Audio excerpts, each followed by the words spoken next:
Bien, bonjour à la 7e et avant-dernière séance du cours sur le monde numérique. Alors, vous avez vu le colloque ici.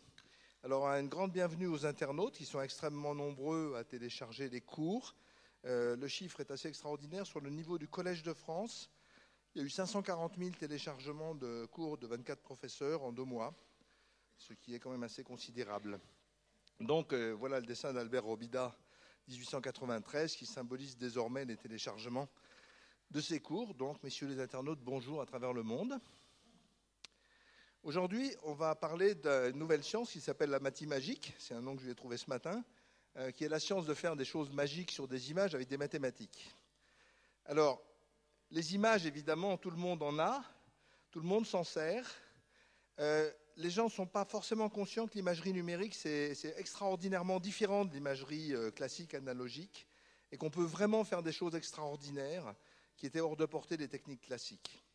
Alors, comme ce n'est pas un domaine que j'ai pratiqué moi-même beaucoup, j'ai choisi de ne pas faire cours aujourd'hui, mais d'avoir 3 mathémagiciens. Alors, ça se traduit bien en anglais et en gaulois, vous avez remarqué. 3 mathémagiciens.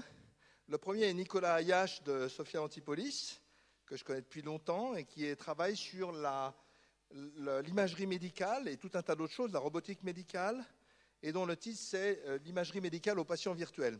Alors c'est assez rigolo, un patient virtuel, ça a des maladies virtuelles, donc il n'y a pas tellement d'effets secondaires et tout ça. C'est peut-être ça qu'il va nous raconter, je ne sais pas.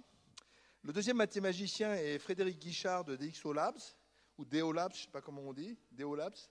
Et le titre c'est Pourquoi le digital révolutionne la photographie. Moi je suis photographe, et en tant que photographe, je ne regarde plus mes photos avant de les passer dans les logiciels de DxO. Je pense que ça sert rigoureusement à rien, ça donne juste une idée de comment c'était avant. Et le mathématicien 3, Stéphane Malin de l'École Polytechnique, qui a créé une société qui s'appelle Let It Wave, très joli nom, et qui va parler d'enjeux d'innovation du traitement d'images pour la télévision haute définition.